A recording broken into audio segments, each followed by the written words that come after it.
रवा साल Pakistani film director और राइटर साइम सादिक और प्रोड्यूसर सरमद सुल्तान खुसरट की जानिब से एक आर्ट फिल्म बनाई गई।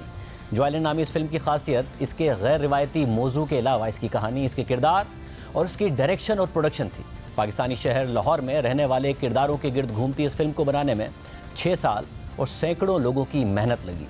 इस फिल्म की पाकिस्तान में रिलीज से पहले इसे दुनिया भर के फिल्म फेस्टिवल्स और मुकाबलों में नुमाइश के लिए भेजा गया, जिसमें सबसे बड़ा नाम कांस फिल्म फेस्टिवल का है, जहां इस फिल्म को ज्यूरी अवार्ड मिला। सिर्फ यही नहीं, इस फिल्म को कांस में स्टैंडिंग ओवेशन भी दिया गया और फिल्म के कई आलमी नाकदीन ने इसकी तारीफ की। फिर इस फिल्म को टोरंटो इंटरनेशनल फिल्म फेस्टिवल में भेजा गया, जहां इसे पजीराई मिलने के बाद इस फिल्म को पाकिस्तान अकेडमी सिलेक्शन कमेटी ने अगले साल होने वाले ऑस्कर अवार्ड में पाकिस्तान की नुमाइंदगी के लिए भेजने के लिए नामजद किया। लेकिन ऑस्कर के रूल्स के मुताबिक अवार्ड्स में नामजदगी के लिए भेजे जाने वाली किसी भी इंटरनेशनल फिल्म के लिए लाजिम है कि वो फिल्म जिस मुल्क की है वहाँ 30 नवंबर से पहले कम से कम 7 दिनों तक नुमाइश के लिए पेश की जाए, जिसके बाद ही वो फिल्म ऑस्कर में नामजदगी के लिए अहल हो सकेगी। इसके पेश नज़र फिल्म जो आइलैंड को इस हफ्ते 18 नवंबर को पाकिस्तानी सिनेमाज में रिलीज़ होना था, जिसके लिए कई माह से इसकी तशहीर और रिलीज़ की तैयारियां जारी थीं और इसकी रिलीज़ के लिए मुल्क के 3 बड़े सेंसर बोर्ड्स ने मंजूरी भी दे दी थी।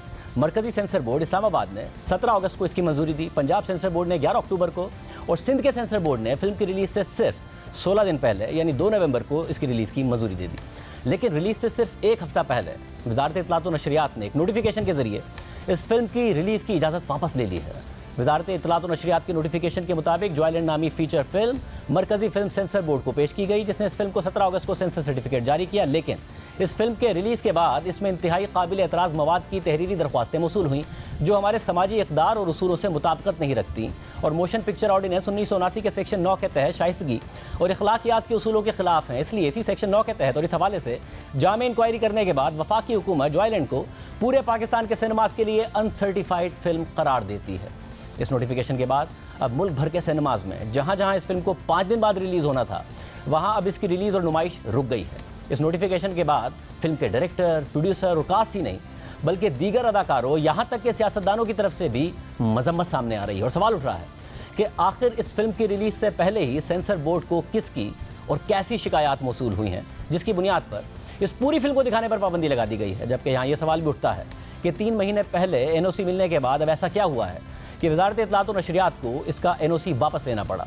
क्या फिल्म की रिलीज़ से पहले ही मौसूल होने वाली ये शिकायत या एतराज़ात इतने बड़े थे कि फिल्म के कुछ हिस्सों को सेंसर करने या उसको एडिट करने के बजाय पूरी फिल्म को ही अनसर्टिफाई कर दिया गया। एक ऐसी फिल्म जिसकी दुनिया भर में पजीराई हुई है, अवार्ड मिले हैं, नाकदीन ने इसको सराहा है, लेकिन जब पाकिस्तान में इसकी नुमाइश की बारी आई तो महज एक नोटिफिकेशन के जरिए उसकी रिलीज़ को रोक दिया गया है।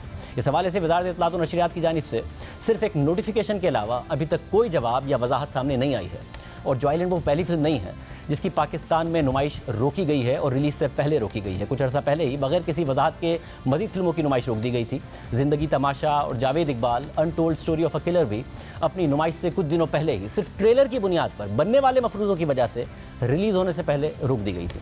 अब यहाँ ये सवाल भी उठता है कि अगर सेंसर बोर्ड को इस फिल्म के मौजू, किसी मवाद, किसी हिस्से या किसी डायलॉग पर कोई एतराज़ होता या सेंसर बोर्ड ये समझता कि ये फिल्म बच्चों के देखने की नहीं है, उसमें तशद्दुद या दीगर कुछ ऐसे सीन्स हैं जो किसी मखसूस तबके के लिए नाखुशगवार हों, तो इस सूरत में इस फिल्म पर लेबल लगाया जा सकता था। जैसे कि जो आइलैंड को NOC देते हुए 2 सेंसर बोर्ड्स ने इसे एक कैटेगरी में रखा, यानी सिर्फ एडल्ट्स के लिए।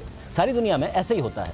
इस हवाले से बात करने के लिए हमने वफाकी वज़ीर इत्तलात मरियम औरंगज़ेब साहिबा को प्रोग्राम में आने की दावत दी और उनसे पूछा कि जब 3 सेंसर बोर्ड्स ने इस फिल्म को चलाने की मंजूरी दे दी थी, तो वफाकी वजारत इत्तलात ने कैसे फिल्म पर पाबंदी लगा दी और एक ऐसी फिल्म जिसने बैनुल-अक़वामी अवार्ड्स जीते उस पर पाबंदी लगाकर क्यों दुनिया में पाकिस्तान का मजाक उड़ाया जा रहा है। हमने उनसे पूछा कि क्या बतौर वज़ीर इत्तलात आप पाकिस्तान की क्रिएटिव इंडस्ट्री को ख़तरे में नहीं डाल रही हैं। मुख्तलिफ सूबों के सेंसर बोर्ड्स आज़ाद और ख़ुद मुख्तार हैं। जब सिंध, पंजाब, यहाँ तक कि इस्लामाबाद के सेंसर बोर्ड ने फिल्म रिलीज़ करने की मंजूरी दे दी थी, तो फिर वजारत इत्तलात ने किसके दबाव में 1979 के ऑर्डिनेंस के तहत फिल्म जो आइलैंड पर पाबंदी लगा दी। क्या इस पाबंदी से पहले आपकी वजारत ने फिल्म के प्रोड्यूसर और डायरेक्टर का मौक़िफ़ भी सुना? क्या आपकी वजारत की तरफ से जारी किए गए फिल्म पर पाबंदी के नोटिफिकेशन के मुताबिक आपकी वजारत को शिकायत मौसूल हुई कि फिल्म में इंतहाई काबिल एतराज़ मवाद मौजूद है जो हमारी मुआशरती इक़दार और अखलाकियात से मुताबिकत नहीं रखता? तो ये बताइए कि इन शिकायत करने वालों ने रिलीज़ होने से पहले ही फिल्म कैसे देख ली, और जो बातें इन शिकायत करने वालों ने कहीं वो तीनों सेंसर बोर्ड्स ने क्यों नहीं नोट की और क्यों ये एतराज़ात नहीं उठाए। हमने मरियम औरंगज़ेब साहिबा से पूछा कि क्या खुद आपने ये फिल्म देखी है? अगर देखी है तो प्लीज़ बताइए कि फिल्म में क्या इतना काबिल एतराज़ था जो 3 सेंसर बोर्ड्स ने नज़रअंदाज कर दिया, मगर आपने पाबंदी लगा दी। तो उन्होंने प्रोग्राम में आने की दावत तो कबूल नहीं की, मगर जवाब दिया कि शिकायत करने वाले फिल्म नहीं देखते, सेंसर बोर्ड देखता है। तो हमने उनसे पूछा कि क्या फिर कैसे शिकायत कुनंदा ने बगैर फिल्म देखे ही शिकायत कर दी और एतराज़ात उठा दी, और 3 सेंसर बोर्ड्स ने फिल्म देखकर भी वो एतराज़ात क्यों नहीं उठाए? आपकी वजारत ने सेंसर बोर्ड के बजाय उन शिकायत करने वालों को ज़्यादा संजीदा क्यों लिया जिन्होंने फिल्म देखी नहीं थी? तो उन्होंने कहा कि उन्होंने मंजूरी दी क्योंकि उनका काम ही रिव्यू करना है। हमने मरियम औरंगज़ेब को ऑडियो पेपर की भी दरख्वास्त की, मगर वो नहीं आई। हमारे साथ मौजूद हैं साइम सादिक, जो कि इस फिल्म के मुसन्निफ़ हैं, हिदायतकार हैं। बहुत शुक्रिया साइम हमें शो में ज्वाइन करने के लिए। क्या ऐसा है फिल्म में कि वजारत इत्तलात कहती है कि वो हमारी माशरती इक़दार के ख़िलाफ़ है, जिसकी वजह से शिकायत की गई लोगों की तरफ से इस पर पाबंदी लगाई गई? जी, मेरे हिसाब से, क्योंकि मैंने लिखी है फिल्म और डायरेक्ट किया, तो मुझे तो नहीं लगता कि ऐसा कुछ है जो हमारे माशरती इक़दार के ख़िलाफ़ है। ये एक फ़ैमिली की कहानी है, एक ख़ानदान की कहानी है। मुझे इसमें बहुत तरह से अपना ख़ानदान नज़र आता है। अगर आप देखेंगे या कोई भी पाकिस्तानी देखेगा तो आई थिंक उसको इस फिल्म में अपने ख़ानदान की झलकियाँ, अपने बहन भाइयों के, अपने अब्बू की झलकियाँ नज़र आएंगी। तो माशरती इक़दार के हवाले से तो मेरा ख़्याल है इससे अच्छी शायद हमारे ख़ानदानी सिस्टम की अक्कासी किसी फ़िल्म ने शायद ना की हो। लेकिन हाँ, एक चीज़ इसमें ये ज़रूर है कि जहाँ इस फिल्म में बहुत सारे किरदार हैं जो कि इसका एक ख़ानदान से ताल्लुक़ रखते हैं, उसके अलावा एक और भी किरदार है जो एक ख्वाजा सरा का किरदार है, जो एक ख्वाजा सरा एक्ट्रेस ने ख़ुद प्ले किया है। शायद ये मसला है बहुत ज़्यादा जिन लोगों को शिकायत है, जिन चंद लोगों को शिकायत है मुझे लगता है इस फिल्म से, क्योंकि हम नहीं चाहते कि कोई एक ऐसे तबके को एक ह्यूमन लाइट में एक नॉर्मल ह्यूमन बीइंग की तरह उनको दिखाया जाए और उनका मजाक ना उड़ाया जाए, क्योंकि जब तक उनका मजाक उड़ाया जा रहा था तब तक ये लोग हमारे माशरती इक़दार के ख़िलाफ़ नहीं थे।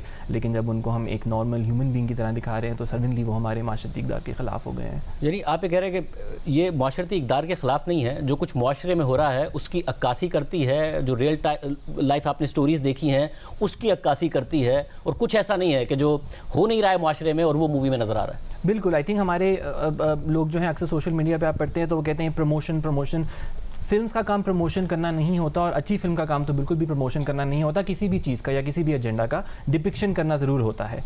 अगर किसी फ़िल्म में किसी को शराब पीते हुए दिखाया जा रहा है, इसका मतलब ये नहीं है कि वो फ़िल्म शराब पीने को प्रमोट कर रही है। जैसा कि अभी हमारी आने वाली एक बहुत बड़ी फ़िल्म जो कि बहुत अच्छा बिज़नेस कर रही है, मौला जट, उसमें बहुत से लोग शराब पी रहे हैं। इसका मतलब ये नहीं है कि वो फ़िल्म उसको प्रमोट कर रही है। हाँ, इसका मतलब ये ज़रूर है कि वो फ़िल्म एक अक्कासी कर रही है उस वक्त की जहाँ पे ऐसा होता था शायद।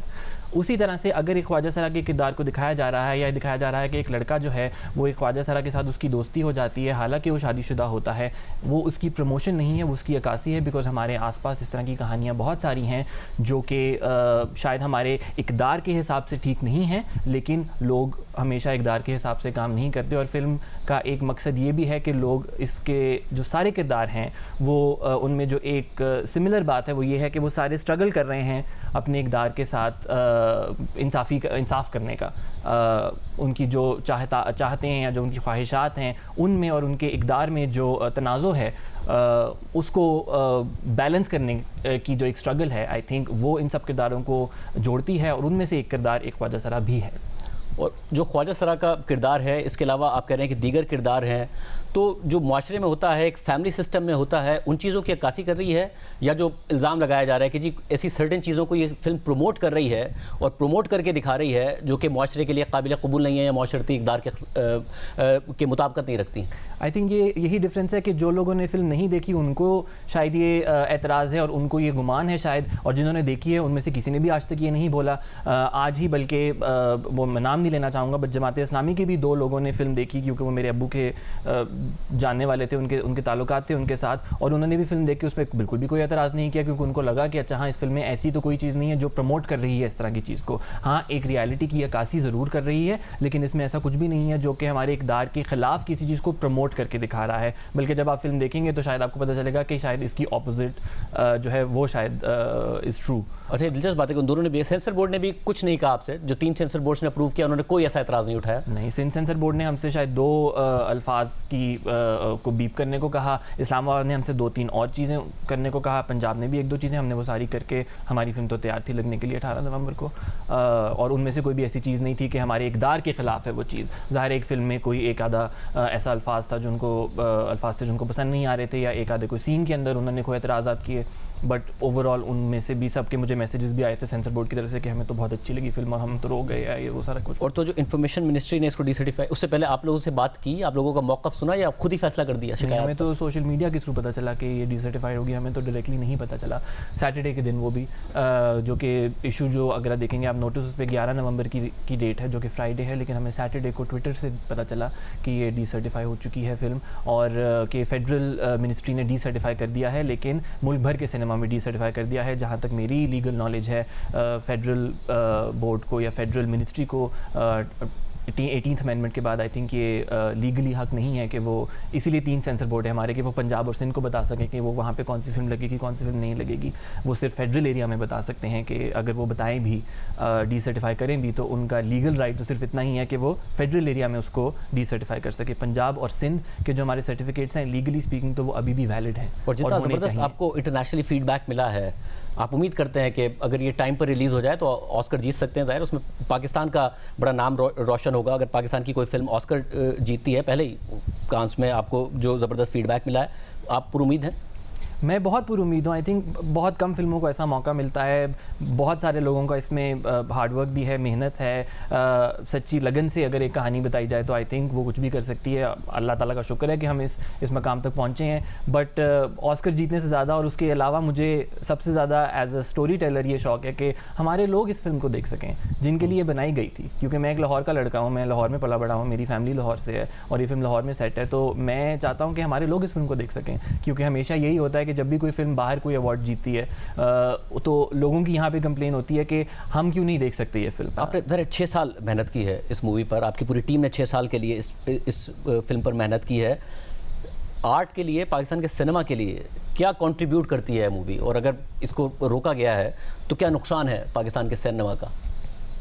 आई थिंक हर मूवी अपनी तरह से कुछ ना कुछ कंट्रीब्यूट करती है। आई थिंक इस फिल्म की सबसे स्पेशल बात यह है कि ये पहली फिल्म थी जो एक इतने बड़े फेस्टिवल में गई, सिर्फ कान में नहीं बल्कि टोरंटो में भी बहुत कम फिल्में गई हैं हमारी आज तक। ये पहली फिल्म है जो कि इतनी ज़्यादा, जिसकी ऑस्कर बज़ इंटरनेशनली अगर आप देख लेंगे कोई प्रेडिक्शंस खोल के, वो वैरायटी की हो या हॉलीवुड रिपोर्टर की हो, it's one of the film जिसको कहा जा रहा है कि अच्छा हाँ ये एक्चुअली नॉमिनेट हो सकती है, जो कि पाकिस्तान के लिए नहीं बल्कि पाकिस्तान की सिनेमा इंडस्ट्री के लिए, मीडिया इंडस्ट्री के लिए एक बहुत अहम मौका होगा। बिकॉज यहाँ पे तरह तरह की फिल्मों के लिए दरवाजे खुल जाएंगे बनने के लिए उनके लिए। और हम देखते हैं हमारे साल में 20-30 फिल्में जो टोटल बनती हैं और हम हमेशा बोल रहे होते हैं कि फिल्में क्यों नहीं बनती हमारी, अपनी क्यों नहीं फिल्में बनती, हम बॉलीवुड के ऊपर क्यों इंस्पायर होते हैं, नेटफ्लिक्स क्यों नहीं आता पाकिस्तान में। वो इस वजह से नहीं आता क्योंकि जब भी कोई एक आधी फिल्म साल की जो कुछ करने की कोशिश करती है तो उसके साथ इस तरह का सलूक किया जाता है।